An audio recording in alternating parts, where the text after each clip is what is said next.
So good morning. How's everybody doing? Yeah? Good? Nice. Nice. How many people are local to Miami? I would think it's the majority. So this is a tight, close-knit group. We're just going to have a conversation. I'm going to be looking for some engagement. I'm going to tell some stories, about the transformation, not just about the transformation that Rick talked about, but about many of the transformations that I've done. And I like to call it Reinvent. I think Reinvent is a more meaningful term.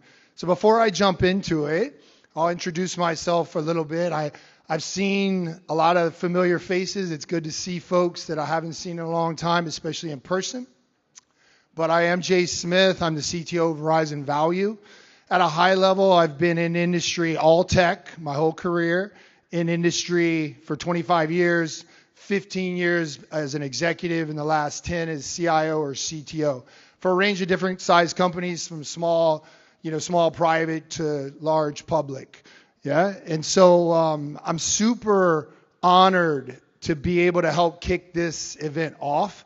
And I want to share a little bit about my experiences. And my goal, I have two goals. One would be that you are able, each of you are able to take away, I'm going to call it a nugget of knowledge, right? That you can apply to either your personal lives or your professional lives. And the second goal I have is that throughout the day today, because I'm not just going to leave after I do the keynote, we're going to have a chance to interact. I hope I get a chance to talk with each and every one of you. But I also hope to take away a learning, right, that I can apply so that it's a two-way dialogue, All right, so you can see on the screen, reach to reinvent. I talked about Reinvent. Reinvent is the transformation of a company or an organization. Reach is the framework that we're going to talk about in terms of how to do it, right? And I realize the audience is a mixture of leadership. Everybody has a leadership role, regardless of your role, right? If you're an individual contributor up to an executive, there's a leadership opportunity. And so this is going to be a leadership conversation.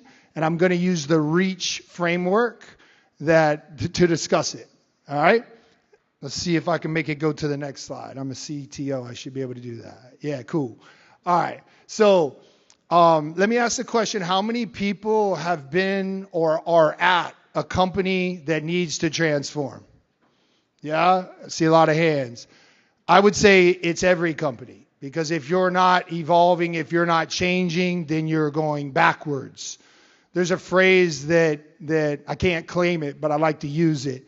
It's adapt or die, right? We've heard that phrase before. So literally, those are the consequences as a company, as an organization, and I would even say as an individual, right? Evolution, change is the way you grow. All right, so reach, right? Reimagine culture. Culture is the foundation for everything. We're going to talk about it. It starts with culture. And enlighten purpose. We'll talk about a purpose that's grander than a financial result. For those that work at companies that have a meaningful purpose, you know what I mean. For those that don't, you know what I mean, right? We'll talk about purpose. Aspirational talent. Talent is not just a skill set. It's the people, it's the mindset, it's the way of working, and it's assembling those teams together in a way that can deliver awesome outcomes. You heard Rick talk about continuous improvement. We'll talk a little bit about that. That's just getting better every day, right? That's what it's about, and it's about a relentless focus on that.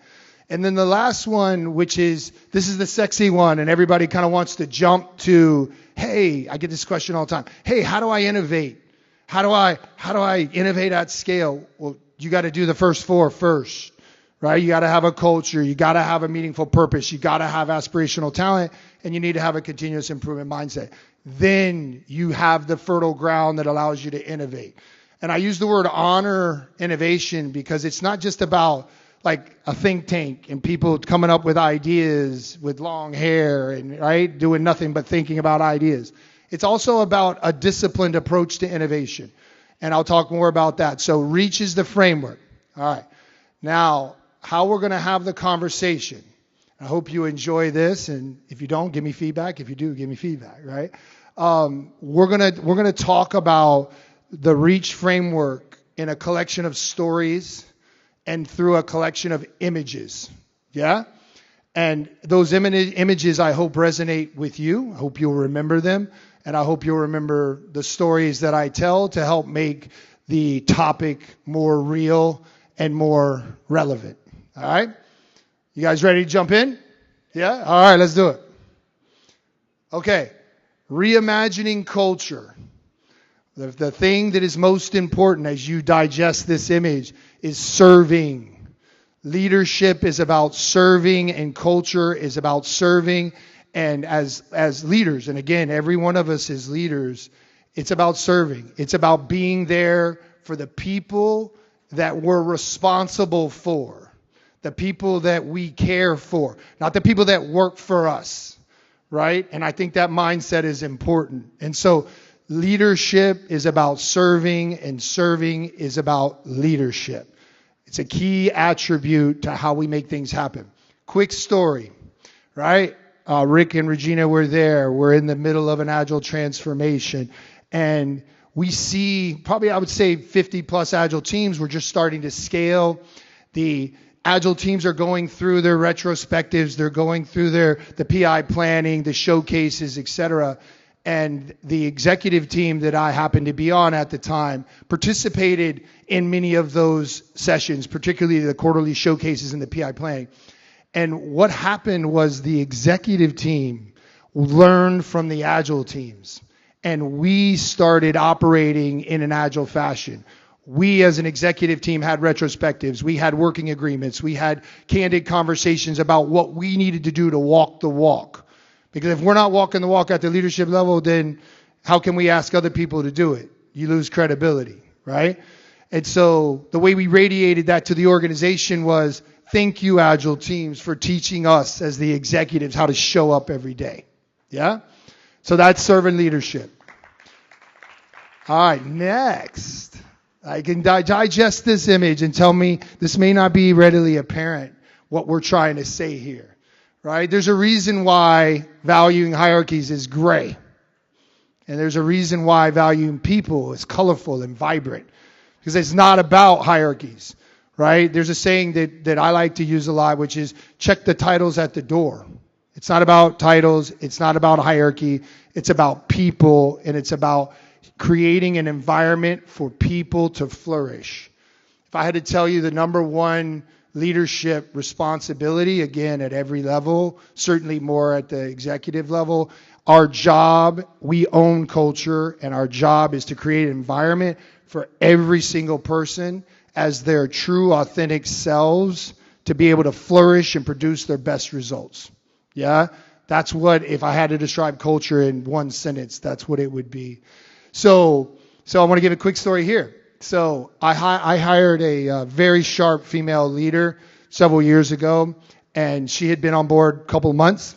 And we were in what I call my extended leadership team, so think top 75 people in IT, okay?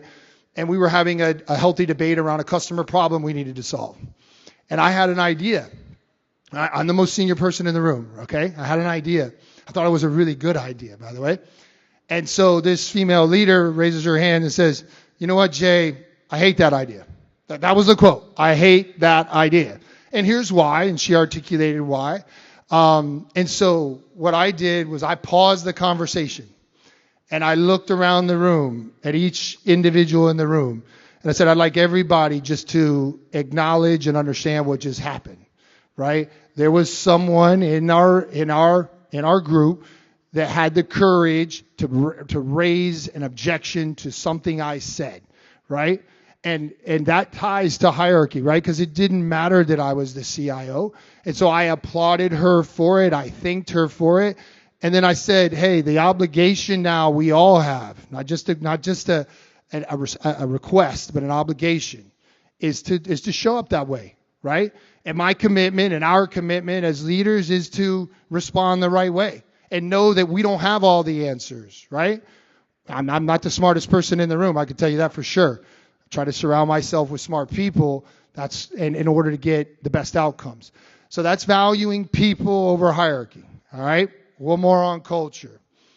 So you heard Rick talk about being comfortable in the uncomfortable. Yeah? So if you look at this image, he's got some pointy stuff that doesn't look like it's going to feel too good, right? If he touches them. And so the message here is stretching outside your comfort zone is the way you grow. And so one of the practices that I use is when I feel uncomfortable, I know I need to lean in, regardless of what it is, right? And so leaning into discomfort, being comfortable with that feeling and knowing that you're growing, regardless of what the challenge is, right? Whether it's speaking in public, whether it's tackling a particular strategic challenge, whether it's listening, whether it's asking questions. Those kinds of things are things that help us develop and are contagious from a culture perspective. All right? So, reimagine culture. Those are the 3 points I wanted to make. We're going to transition now into purpose, one of my favorite topics. So, I'm going to describe 2 purposes, right? And then I'm going to just say A and then B. And I'd like to see a show of hands on which one sounds more inspiring. All right? The first one, we're going to grow this company from $8 billion in revenue to $20 billion. We're going to increase earnings per share by $1.30, and we're going to increase our EBITDA or our profit by $2 billion. All right? That's A. B, we're going to serve the underserved. We're going to deliver coverage and access for all to the most vulnerable segment of the population that need us the most. We're going to bring access to mobility, which is as vital as air, and it's more important than ever. And we're going to bring it to a segment that relies on it for being in touch with loved ones, for getting the education they deserve and they need, for their financial services, for their health care. Okay, so how many people think A is more inspiring? Yeah, no, not no one, right? So my point is, with purpose, it's about something bigger. And it's about, in general, it's about making society better, right? And it's about touching people's lives. And when you get this right, on top of culture, you really start to see the true power of an organization that is aligned and rallying behind a common cause. All right? So that's purpose. This is another one I love. All right? If you love what you do, it doesn't feel like work. How do you think people love what they do? Ties back to purpose, right? If you have an organization that wakes up every morning, right, feeling inspired, go to work feeling safe, and come home feeling fulfilled, then they're going to love what they do. And in order to get people to love what they do, there needs to be that rallying cry of the grander purpose. All right? And an indication of this in my past, one indication of this, I am a huge fan of hackathons and have implemented them at scale with company-wide hackathons with groups, with hackathons with universities, and with hackathons with third parties, etc. And they've always been voluntary, right? And it's on top of everything else that you have to do. And a real good sign of if you have an inspired group of people is the level of participation you get. When you have people showing up at scale, large parts of the organization, and they're motivated and inspired to participate, that's when you know you have something special. So loving what you do is critical. There's clear signs to being able to see that. All right? Last one on purpose. So on the left side, I think it's the left side, yeah. So incredible purpose, incredible people, but then they start transitioning into incredible teams. And the secret here is when we talk about culture, we talk about purpose, it is the right thing to do from a human perspective, and it makes you feel good, and it makes other people feel good. Also, importantly, it sets the path to results. And so we don't necessarily lead with financial results, right? But we get them through this process, right? And so my message, maybe a nugget of knowledge would be when you focus on the customer, you focus on employees, you focus on society, you get the financial results for the shareholders. Yeah? When you focus on the shareholder first, you typically have limited or short-term success. All right? So hopefully that's a nugget that everybody can take away. All right, now we're moving into talent. Talent, aspirational talent. And again, with talent, I love this phrase, big dreams demand great teams. The bigger the challenge, the bigger the hill. We often talk about hills we have to take. The bigger the hill, the more important the talent is. And talent, I'm not talking about, hey, I need a CI/CD pipeline guy, or I need a Java or a full stack developer guy. There are skills that are needed. It's also mindset, it's personality, and it's combining all those things together. All right, this story I'm going to tell is an intimate group, so I'm going to share a story. It's a personal story, and it shows how difficult this one is, right?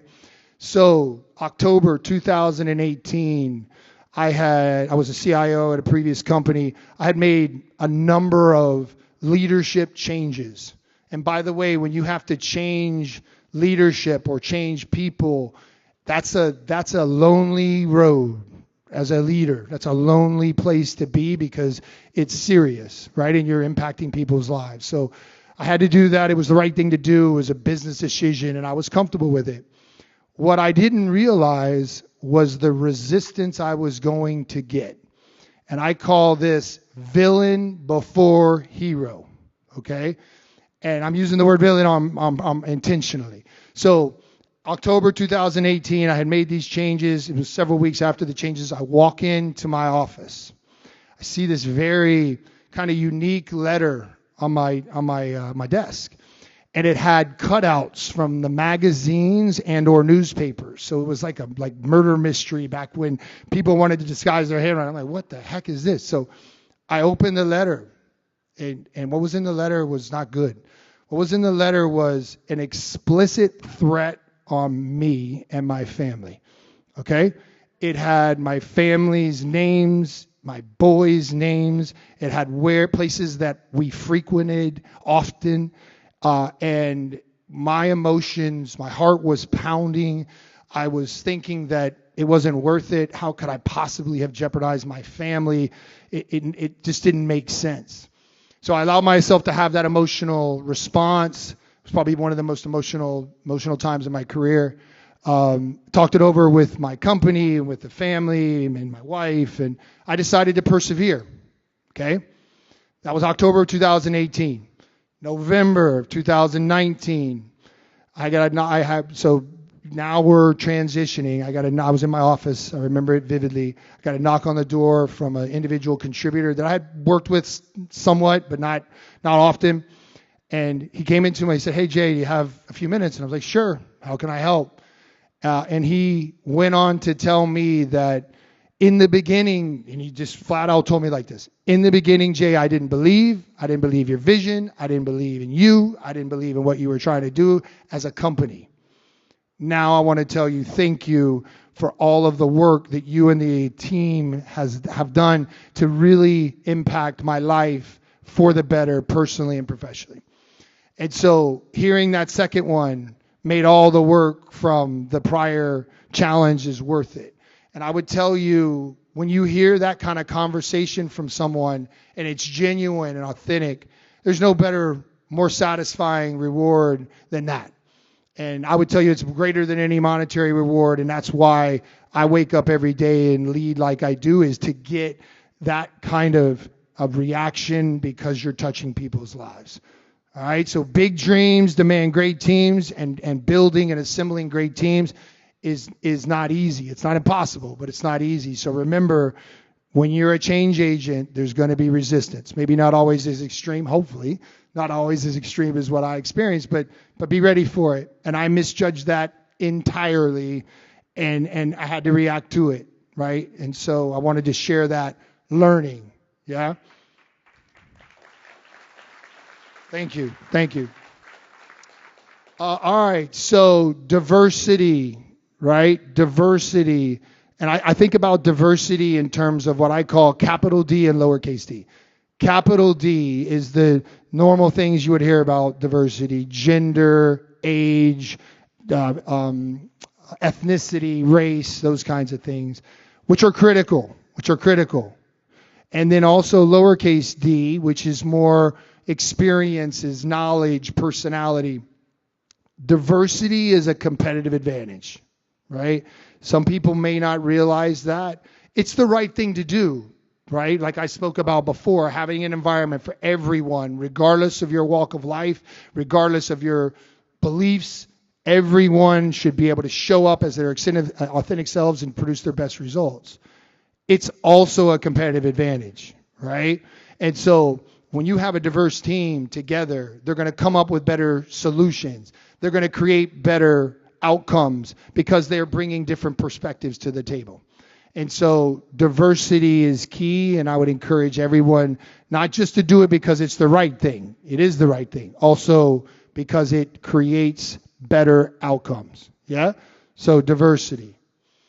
Rounding out talent, there's two characteristics that I would tell you most people look for in high caliber employees, whether you're a leader or not.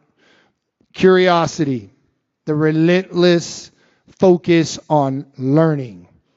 You're never too old and you're never too smart to learn. And when you think you are, that's a trap you want to avoid, right?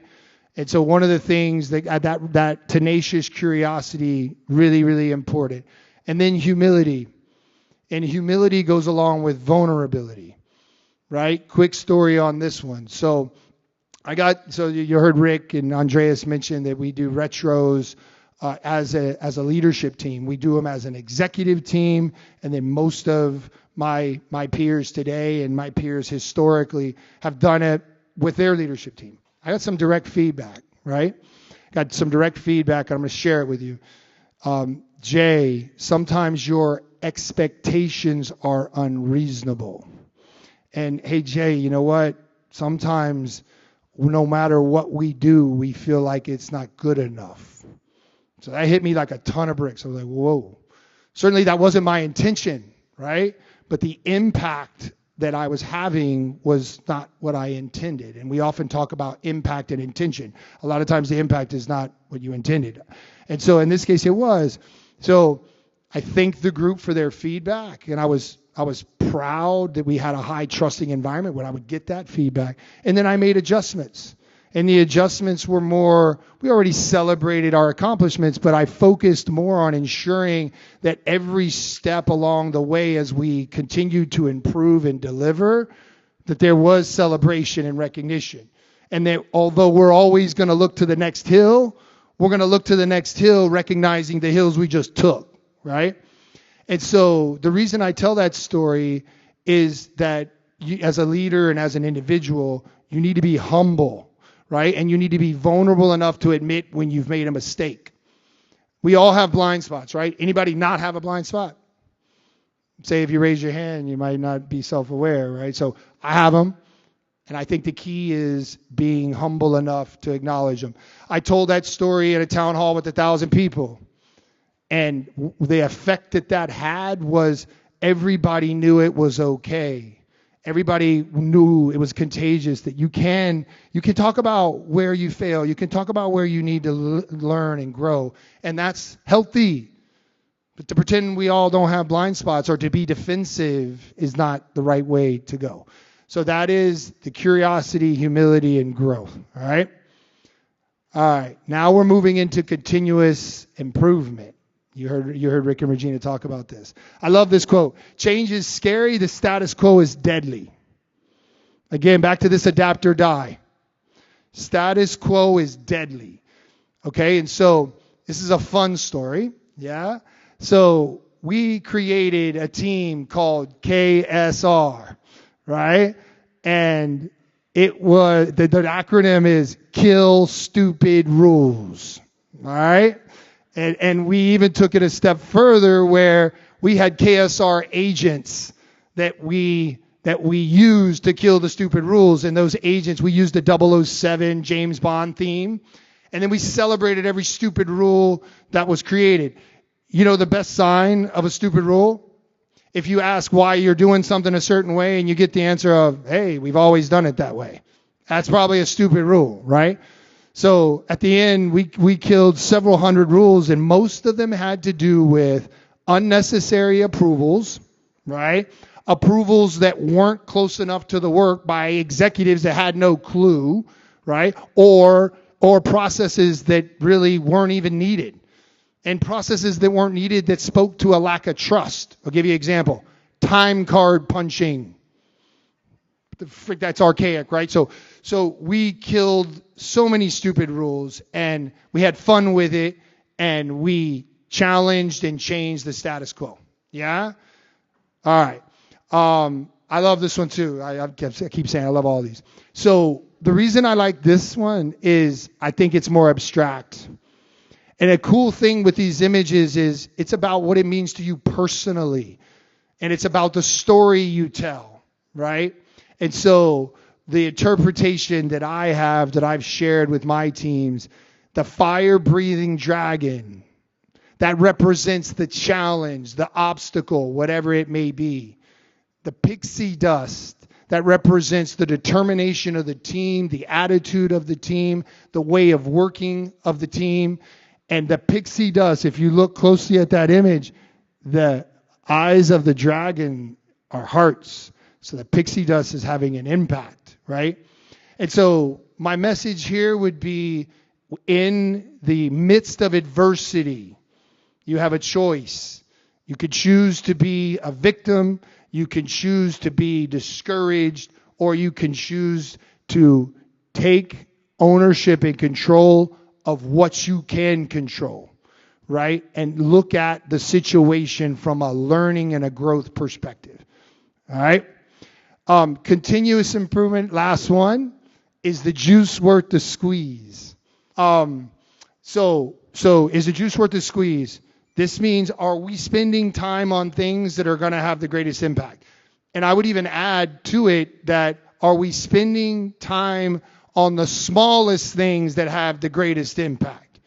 And this becomes something that I would encourage each of you to think about. And this again spans regardless of your role. I will tell you what I do. This might sound like a little bit overkill. Rick described my personality right. I'm pretty intense, yeah, high energy and intense. But I do a mini retro every day. I score my day. And I look at how I show up. Did I have empathy for my people?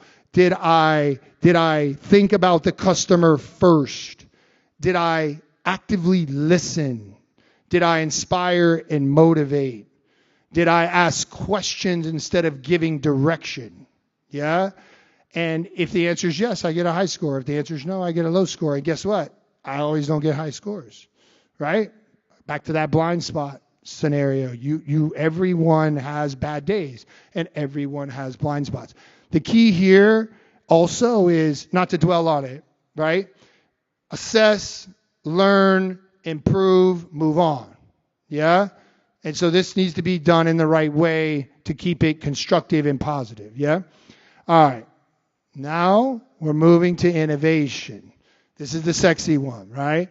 So innovation is a mindset. And when I talk about innovation is a very broad term. It's used to mean a lot of different things. I'm talking about innovation as we think about introducing new products and services to potential customers. Okay? Mindset. One is to transition from a linear way of thinking to an exponential way of thinking. Might sound complicated, right? Exponential just means thinking of the future as exponential changes to the present or to the past.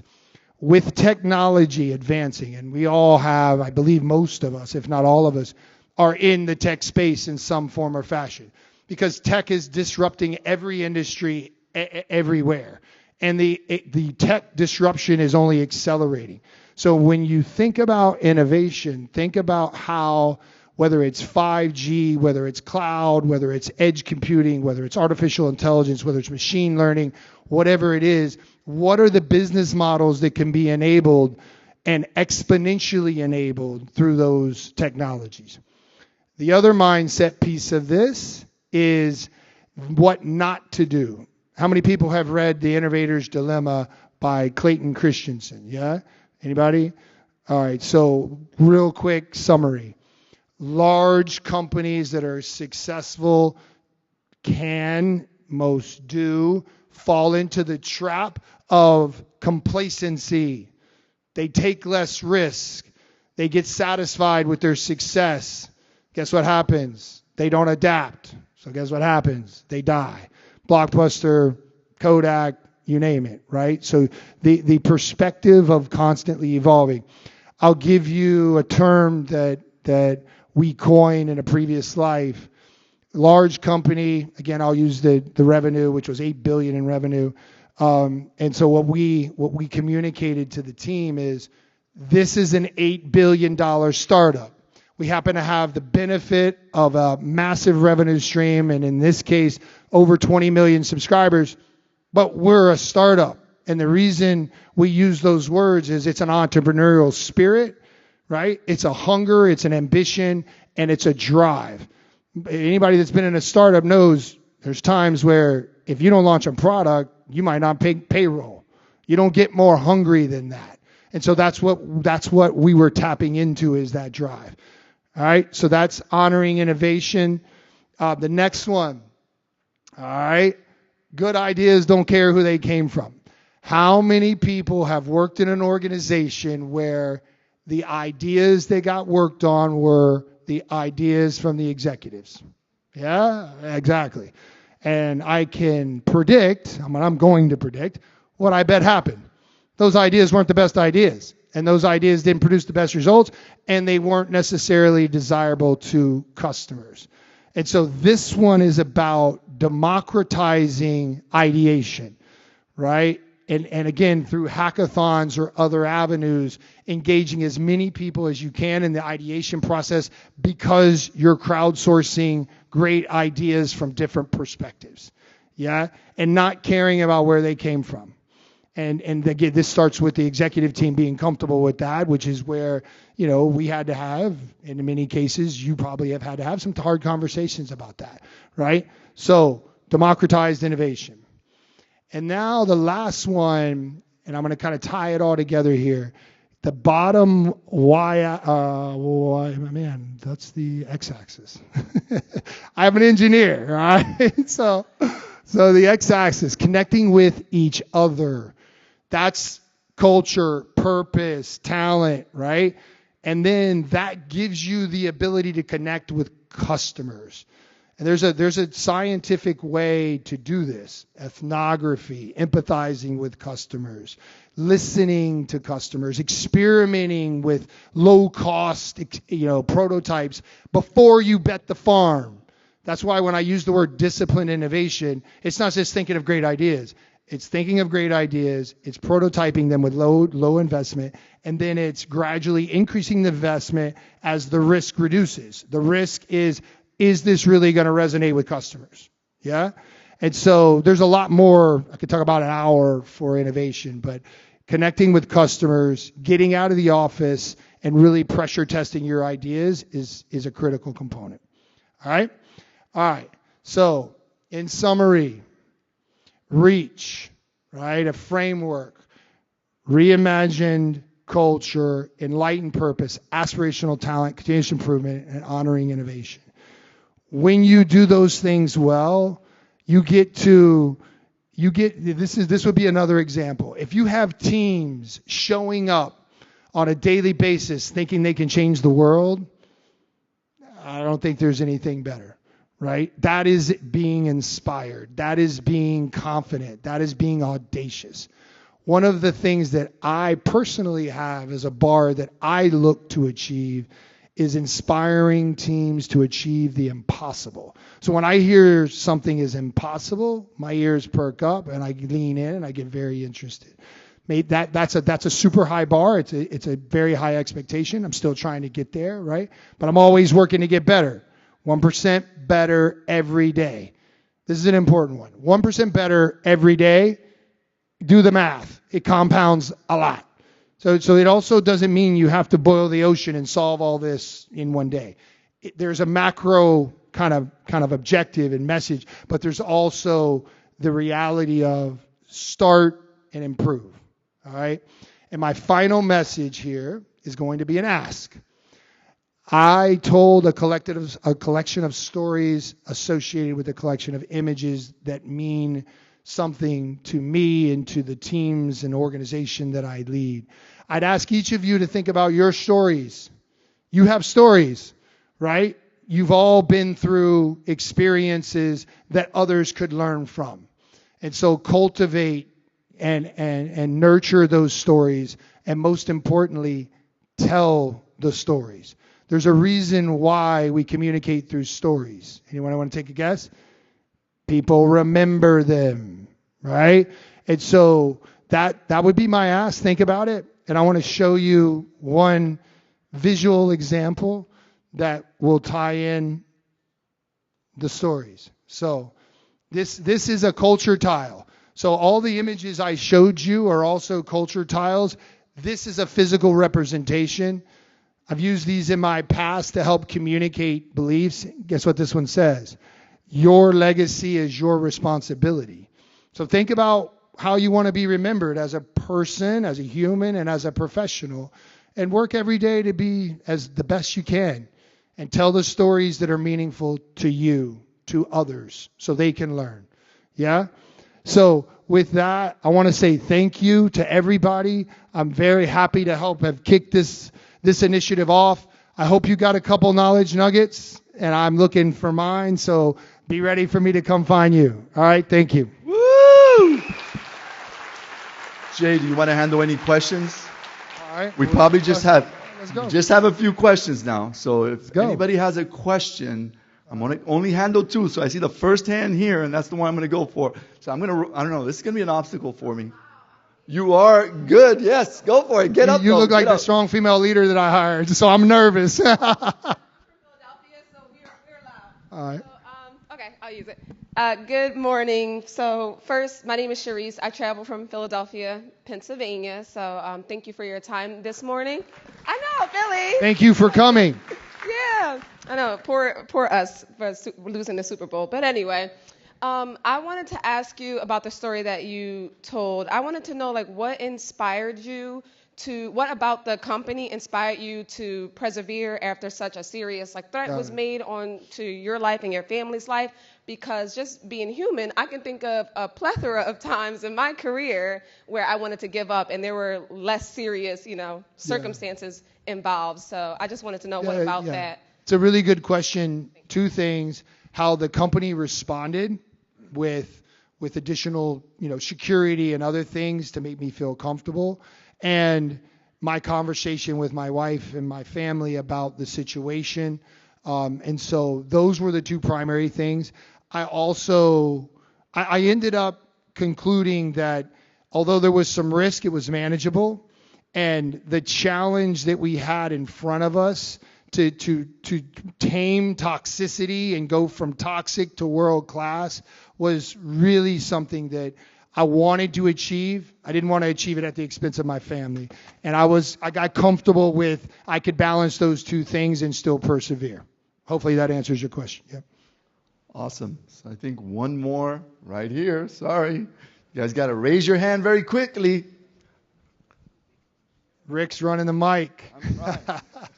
Hi, good morning. My name is Robin. I'm here with Ryder. I came down from Jacksonville. So very quickly, you touched on it briefly, but I'm curious, when you were talking about creativity and innovation in companies that have, already succeeded, how do you deal with innovation antibodies? How do you preserve the person but change the mindset? Yeah, so it's a great question. I think it gets back to, especially in larger, more successful companies, it's tapping into that entrepreneurial spirit. And it's creating teams of people that feel the commitment to the outcome, right? And then really the way the anti-patterns or antibodies get crushed is when you have wins and you have small wins. And in the innovation space, the metrics aren't the same as you might think about metrics in a more mature product space, right? It's, hey, we have this idea. Did it test well? Did our customers look at this with buying actions, right? And then what's the penetration? How's the data coming together? And then ultimately there's a launch, and ultimately there's success in terms of the traditional business metrics. The quick win is critical. Prior to the quick win, it's really the entrepreneurial spirit that you got to really tap into. All right. Great round of applause for Jay Smith. Woo! Regina, would you like to hand me that? Thank you.